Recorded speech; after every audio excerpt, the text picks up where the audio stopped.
الرحیم انما یخشی اللہ من عباده العلماء صدق اللہ العظیم۔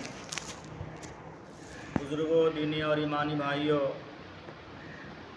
باتیں تنظیم کے مقاصد کے تحت تقریباً ساری آ چکی ہیں۔ اب حکم ہے تو کچھ باتیں عرض ہو جائے۔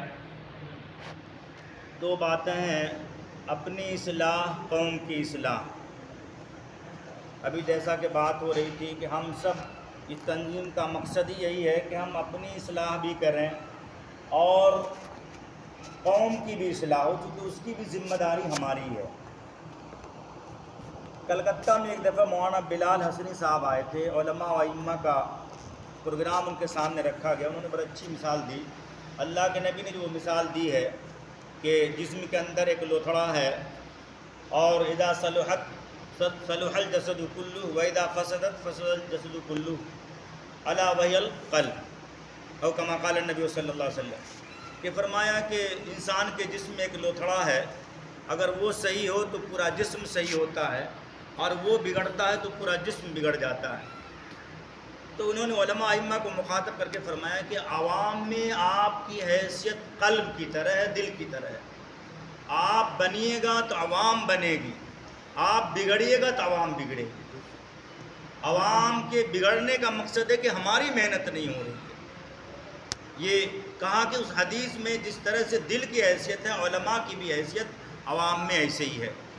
تو ہم سب یقیناً، بہت اچھی بات کہی آپ نے کہ ہم سب اپنی بھی اصلاح کریں، اور اپنی اصلاح کے ساتھ ساتھ عوام کی اصلاح کیسے کوئی اور نہیں فکر کرے گا۔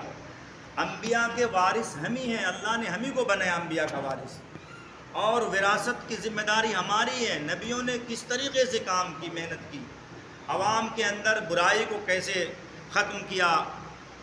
ہاتھ سے طاقت تھی، ہاتھ سے روکا، زبان سے طاقت تھی، زبان سے روکا، اور جہاں جس طرح کی طاقت ہے، جو علماء ائمہ، جو تنظیم اس کی اس ذمہ داری کو سمجھ رہی ہے، وہاں یہ کام کر رہی ہے۔ جیسے کہ ہمارے بستی میں ہو رہی ہے، قاری صاحب نے کہا بستی میں ہو رہی ہے، ہاتھ سے روکا، باجے کو پٹک پٹک کے توڑا، رکا، زبان سے رکا، جرمانہ بھی دیا، اور پھر یہ ہوا کہ فحش برائی اور فحش گانے، جو بیمار ہیں بغل میں لیٹے ہیں، وہ کیسے ان کو تکلیف ہو رہی ہے، ماں بہنوں کے سامنے فحش گانے ہو رہے ہیں، اور پھر شادیاں ہو رہی ہیں۔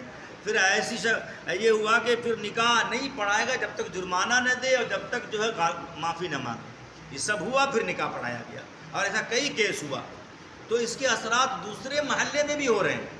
وہاں تنظیم نہیں بنی، مگر اللہ کا کرم ہے کہ جو یہ کام ایک جگہ سے شروع ہوا تو اب دوسرے محلے میں بھی یہ ہوا کہ فلاں جگہ یہ مطلب باجا بجانے پر پابندی ہے اور اس پہ جرمانہ لگے گا۔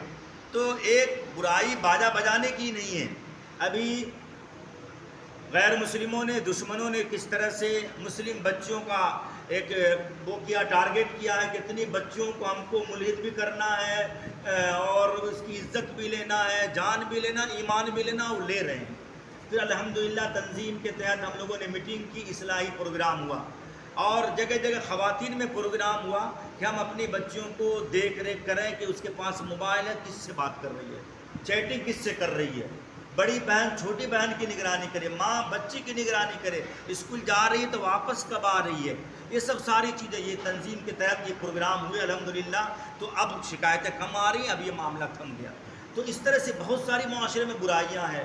انشاءاللہ ہم سب مل کر کے، ہم سب کی ذمہ داری، ہم سب مل کر کے تنظیمی شکل میں، اور ہم جب کوشش کریں گے اور ایک منظم طریقے سے پہل کریں گے تو انشاءاللہ قوم کا بھلا ہوگا، اپنا بھلا ہوگا۔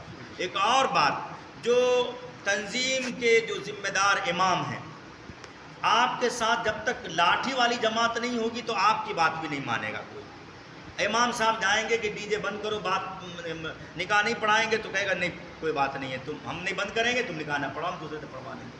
کہا اس کے بعد ایک اصلاحی کمیٹی بھی ہوتی ہے مسجد وار۔